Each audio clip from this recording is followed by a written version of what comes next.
दिन के 12 बज रहे थे, लेकिन सोहन अभी भी सो रहा था। उसकी माँ सुमित्रा ने आवाज दी, सुमित्रा, उठ जा बेटा, देख सूरज सर पर चढ़ाया है, कब तक सोता रहेगा। लेकिन सोहन पर कोई असर नहीं हुआ, वह चादर से मुंह ढककर दोबारा सो गया। कुछ देर बाद उसे खाने की खुशबू आने लगी। दाल में तड़का लगते ही उसे जोर से भूख लगने लगी। सोहन उठा और सीधा माँ के पास रसोई में पहुंच गया। सोहन, माँ क्या बनाया है? सुमित्रा, पहले जाकर नहा, फिर आना रसोई में, दाल चावल बनाए हैं। दाल चावल सोहन को बहुत पसंद थे। वह फटाफट आंगन में गया और हैंडपंप से बाल्टी भरने लगा। इसी बीच उसे याद आया कि उसने दांत तो मांजे ही नहीं। उसने फटाफट मंजन लेकर दांतों को रगड़ लिया और मगा साबुन लेकर बैठ गया नहाने। जल्दी से नहाकर कपड़े पहनकर रसोई में पहुंच गया। तब तक खाना तैयार हो चुका था। माँ ने खाना परोस दिया। खाना बहुत ही स्वादिष्ट बना था। सोहन ने भरपेट खाना खाया। वह खाना खाकर उठा तो माँ ने टोक दिया, सुमित्रा, अब कहाँ चल दिया? सोहन, माँ लगता है खाना कुछ ज्यादा ही खा लिया, बहुत तेज नींद आ रही है, मैं तो सोने जा रहा हूँ। सुमित्रा, हे भगवान, अभी 1 घंटे पहले ही तो सोकर उठा है। तुझे बस सारा दिन यही काम है, उठो, खाओ और सो जाओ। तुझे पता है तेरे पिता खेत में कितनी मेहनत करते हैं, तब हमें 2 वक्त की रोटी मिलती है। कुछ नहीं तो जाकर उनकी मदद ही कर दिया कर। उनके लिए खाना ले जा, मैं अभी तैयार कर रही हूँ। सोहन पर तो जैसे डहकों का पहाड़ टूट पड़ा। सोहन, माँ तुम्हें पता है इतनी धूप में पहले एक बार मैं खाना देने गया था, आकर कितना बीमार पड़ गया था। तुम ही चली जाना, मैं तो सोने जा रहा हूँ। सुमित्रा को बहुत गुस्सा आया। इससे पहले वह कुछ कहती सोहन तेजी से अपने कमरे में जाकर सो गया। सुमित्रा खाना लेकर खेत पर पहुंची। कबीरदास बहुत मेहनत से खेत जोत रहे थे। सुमित्रा, सुनो जी, पहले खाना खा लेते। कबीरदास, अरे तुम इतनी धूप में क्यों परेशान होती हो, सोहन के हाथ से खाना भेज देती। सुमित्रा, हमारे तो भाग्य ही फूट गए हैं, ऐसा आलसी बेटा मिला है, बस खाता है और सो जाता है। भगवान जाने इस लड़के का क्या होगा। कबीरदास, चिंता मत करो, एक दिन सब ठीक हो जाएगा। सोहन के माता पिता सोहन की आदत से बहुत परेशान थे।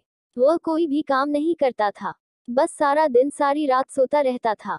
एक दिन सोहन के पिता ने कहा, कबीरदास बेटा, मैं खाद और यूरिया लेने शहर जा रहा हूँ, 2 दिन लग जाएंगे। फसल तैयार होने वाली है, तू सुबह खेत पर चले जाना और सारा दिन वहीं रहना, शाम को खाना खाकर रात को वहीं सोने चले जाना, कहीं कोई जानवर खेत में न घुस जाए या कोई और हमारी फसल को नुकसान न पहुंचा दे।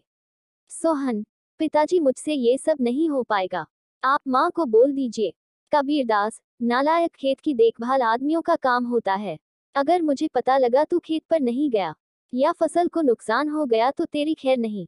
सोहन डर गया। वह पिता के जाने के बाद माँ से बोला, सोहन, माँ सुबह जगा देना, नहीं तो पता नहीं पिताजी क्या करेंगे। सुमित्रा मोहन को सुबह 4 बजे जगा देती है। सोहन हाथ में फावड़ा लेकर खेत में पहुंच जाता है।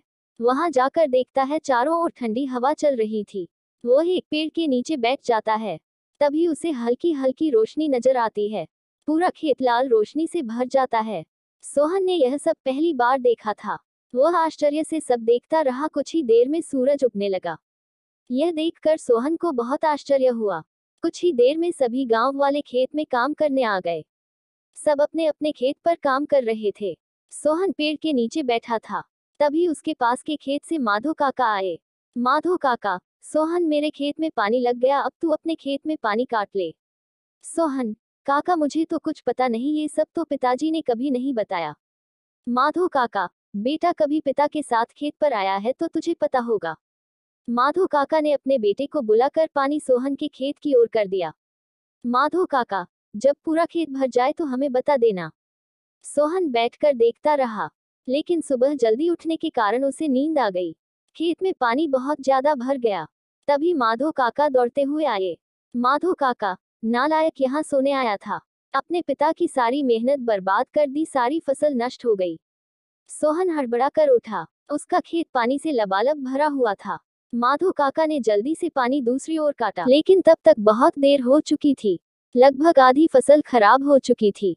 सोहन, काका अब कुछ नहीं हो सकता क्या? माधो काका, नहीं बेटा, तैयार फसल का ध्यान बच्चे की तरह रखना पड़ता है। समय से पानी देना, खाद देना, जानवरों से बचाना, इसीलिए हम दिन रात खेत पर रहते हैं। अब तो भगवान ही मालिक है। सोहन पेड़ के नीचे बैठा रोता रहा। दोपहर को सुमित्रा खाना लेकर आई। उसे सब पता लगा तो उसने भी सोहन को बहुत डांटा। शाम को सोहन घर नहीं आया, न ही उसने खाना खाया। उसकी भूख प्यास नींद सब उड़ चुकी थी। अगले दिन जब कबीरदास घर वापस आए तो उन्होंने सोहन के बारे में पूछा। सुमित्रा ने सारी बात बता दी। कबीरदास सब छोड़कर दौड़ते हुए खेत पर पहुंचे। उन्होंने देखा मोहन पेड़ के नीचे बैठा रो रहा था। आधी फसल खराब हो चुकी थी। सोहन, पिताजी मुझे माफ कर दीजिए, मेरे आलस ने इतना बड़ा नुकसान कर दिया। आप चाहे तो मुझे पीट लीजिए। कबीरदास, नहीं, तुझे मारने से फसल ठीक नहीं होगी। वादा कर आज के बाद कभी आलस नहीं करेगा। चल अब घर चल, वही बात करेंगे। दोनों घर आ जाते हैं। सोहन की आंखों से अभी आंसू बह रहे थे। सुमित्रा ने उसे खाना दिया, लेकिन उसने नहीं खाया और वह अपने कमरे में जाकर रोने लगा।